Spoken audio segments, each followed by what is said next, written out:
What is going on, you beautiful people? And Jurassic World Chaos Theory Season 3 has now been out for about 3 weeks, so spoiler window is over, safe to say. So I posted a tweet asking for your hot takes on the latest season, what you loved about it, what you didn't love about it. Sometimes I might agree, I might disagree, and if they're a tad silly, I might roast them. So let's waste no time and see what you guys are saying.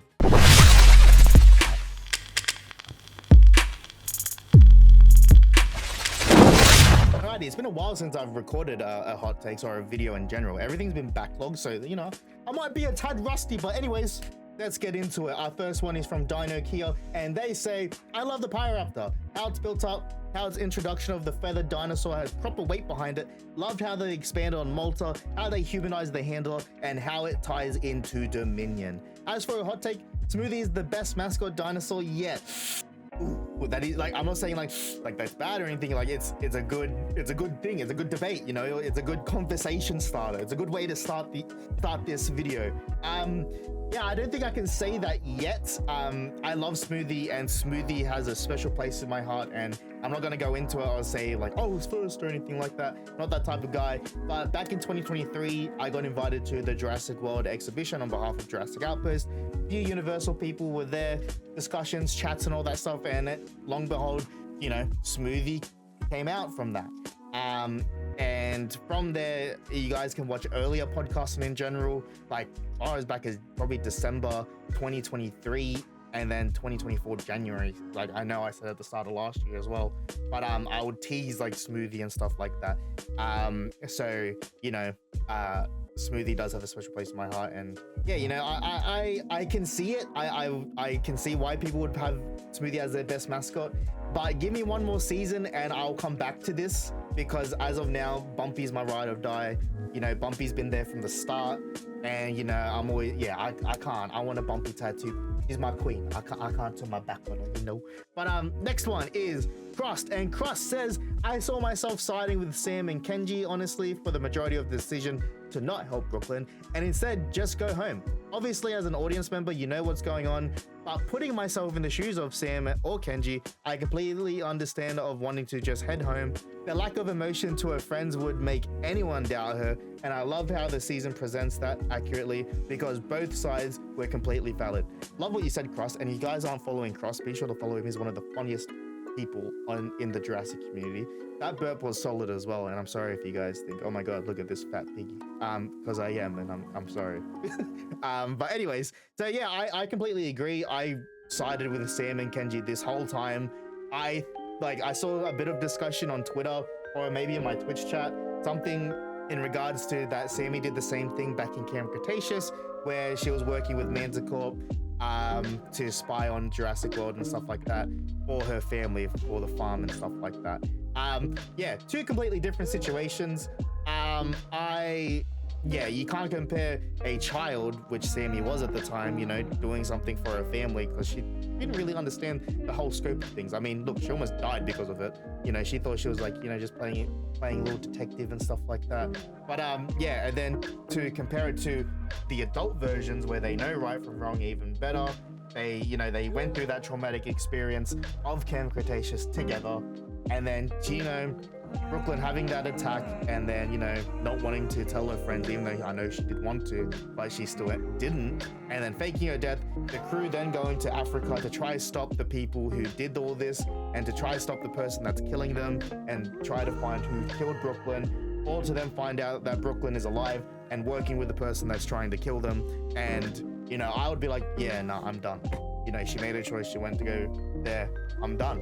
So yeah, and that's why as well, in the interview I did with Caleb on the Jurassic Outpost channel, we interviewed Houston Kelly, Paul McKell, and Sean as well, the voice actors of some of the cast from Chaos Theory. And yeah, Houston Kelly, she voices Brooklyn, and I asked her, does she feel like she's redeemed herself? And yeah, I'll you know, go watch the video to see her answer. But you know, it's interesting, you know, how everything's playing out. But I completely agree with you, Crust, and yeah, I find it like, I don't know, I kind of don't side with like Darius, Ben, and Yaz going after her. Like I don't get it. I'm with everyone else. but I'm petty as well. Next one is from Paleo Pizza, and they were Jurassic World biology, so they are a usual person in these videos. I absolutely love the Locust return, and they were great whenever they turned up. The whole Pyroraptor jumping under the snow and easily moving around under with ease, so didn't like that so much. It took me out of the moment.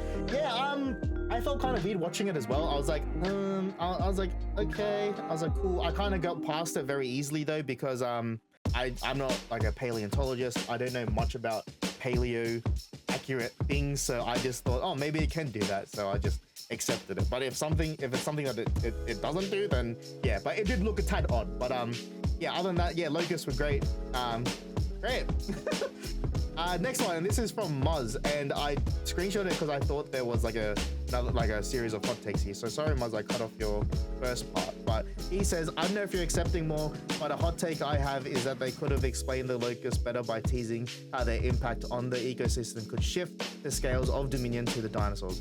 But they were just seen as a minor inconvenience. Maybe season 4 clears that. Yeah, I would say that season 4 would clear it. I think you got to understand, like, none of the team have phones or anything like that, so they can't keep up with the date with the news of the locusts and things like that. Also, they're in Italy. They don't understand like what, you know, news broadcasts or, you know, what's the news is. I know they have Ben's girlfriend, but you know, even after that, and sometimes like she doesn't even like a phone and stuff like that, and they weren't really watching the news or anything like that. So I doubt, like, I get what you mean, but I think it'll be explained in season 4. It's just like, I don't, yeah, you know what I mean? Yeah, I think season 4 is where they'll explain that. And then yeah, you guys have a little discussion here. Yeah, you guys can read that as well. And you know, if you guys want to be involved in these videos and have discussions with like-minded fans like yourself, be sure to follow me on Twitter so you guys can be in the next hot takes for whatever thing we do a hot take about. But next one is from Ray. Hot take: killing the handler was needed and necessary. She was so amazing as a character, but to drop the bomb of how serious Santos was about her team being super expendable, still cried like a baby about. Yeah, I completely agree. I agree with this. The handler death was needed and necessary, and it really did give that impact of, oh shit, like killing important people off like that is so good. But not only that, but like the way that the season was going and stuff like that, especially like Santos needed the proof, like not need the proof, but like it was nice to see that, you know, she's not all talk, and you know, if she wants to get shit done, she'll do it at whatever means necessary. Not only that, but the handler's story was coming up to a finish. I have a weird theory that, like, because I don't know, man, I think she's part like dino human or something. Like that connection she has with the dinosaurs, like with their Triceratops and stuff, I don't know. And just the way she looks like, I don't know. It's not all, like, I could be completely wrong, but I guess we'll never know now because she's dead. Maybe they do a backstory thing, but like, you know, and this is why I think she also, you know, the death was necessary, because when has the franchise ever brought back interesting characters?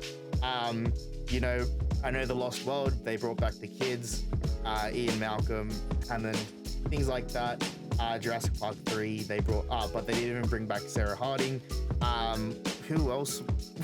Even in the Lost World, yeah, there we go. I was gonna call him freaking Kevin Van Owen. Nick Van Owen. Yeah, so Nick Van Owen. He doesn't even come back in San Diego or anything like that, and then he's never brought back. Sarah Harding's never brought back. Jurassic Park 3, Paul Kirby, never seen again. You never even hear about the kids. Even in Jurassic World, kids you don't hear about ever again. Even what, like Cam Cretaceous, you have Dr. May Turner, interesting character, never brought back again.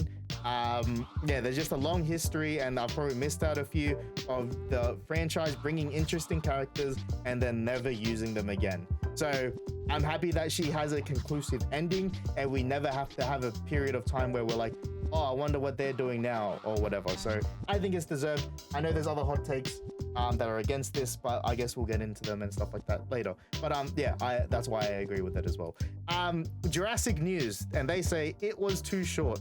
How? Like, I'm pretty sure every season, like, I think there was only one season in Camp Cretaceous where it was like 12 episodes or 11. I think it was 11 episodes, but normally they're 10 episodes. Even season like 2 had like 9 or whatever. There's like, yeah, every season is very consistent with how many episodes it has. So I don't know what you're talking about, dude.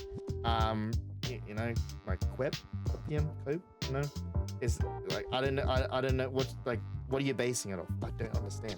Anyways, to Instagram. Alrighty, first Instagram one says Ghost and the Raptor handler should have lived. And look, this is my other hot take. My other one was about the handler, so that's what I feel like.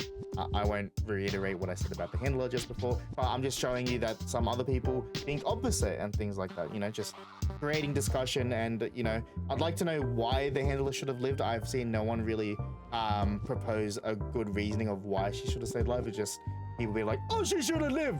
She has no eyebrows. I like that. She should have lived. Like, I get that she's cool and stuff like that, but like, what else would they do with her outside of that? You know what I mean? I guess, like, because then it's kind of like rinse and like I said it before. Anyways, Ghost. Look, I love Ghost. I have like Ghost is right here. It's one of my favorite raptors in the franchise and things like that. Love Ghost. I don't understand how it survived the fall from the plane in Dominion, because like it got hit by a motorbike and then fell like thousands of feet.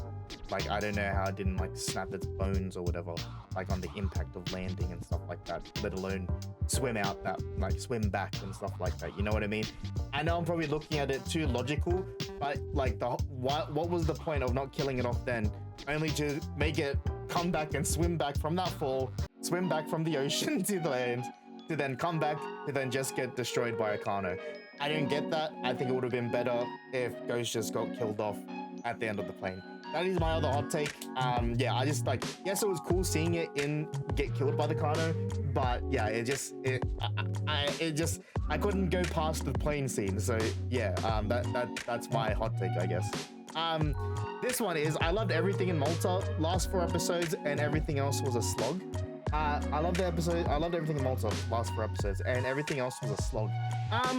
Look, not that I agree with this, but during my first watch of the show, I did feel I had underwhelmed. And I think that is because I overhyped it to myself. And not only that, but when, you know, you think of Camp Cretaceous season 3 and like crossover from Fallen Kingdom and things like that, we didn't know that was happening. It was a shock. We kind of knew the tie-ins were happening in this season. So I think that's a reason why I felt underwhelmed, because I knew what was happening, rather than in in Camp Cretaceous, it was a total blindside that happened. It was such an awesome moment. So I think that's why I may have overhyped it myself.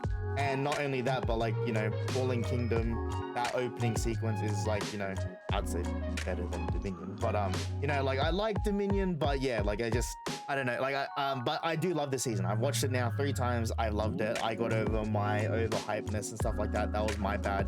But I think maybe other people had this mindset as well going into it because of season 3 and how hyped that was, and maybe felt a tad underwhelmed like I did. So, but I genuinely love this season. I've watched it back 3 times. Love it. One of my favorites. I honestly like Chaos Theory is just consistent and every season is good. Obviously the first one is good, but I only say that just because of their horror aspect. That's what I like. I genuinely like season 2 and season 3 a lot because we see more Sayona, and as I say all the time, I like that my villains can talk and something that I can relate to and see their motives even more, rather than just being a silent killer. Because yes, that's cool, but I like relating a bit more. Anyways, next one. So yeah, the handler was the best character of season 3 and didn't deserve to die. And see, that's what I mean. So many other people say she didn't deserve to die, but why? Like what else? Give me more, people. Why shouldn't she die? Why shouldn't she have died? Let me know in the comments and things like that as well. And do you believe like that she's kind of like part dino human? I don't know. I just think it's a tad sus, you know? She has a good relationship with dinosaurs. The only time she ever spoke was say, stop! And then she got eaten. So like, you know, like there's always, I don't know, man. I don't know. That's all I'm saying. And the last one for this episode is Sinoceratops and then the Pseudoceratops being used again instead of the Triceratops. Poor Triceratops. I don't know if season 4 is the last season, but hopefully there's a Triceratops there, right? Hopefully, right? Surely we see a Triceratops in the animated content and things like that. But yeah, other than that, everyone, thank you guys so much for hanging out in this video. Let me know in the comments what your hot takes were, and you know, be sure to follow me on everything. Much love. I appreciate you guys so much, and I'll see you guys in the next one. Peace.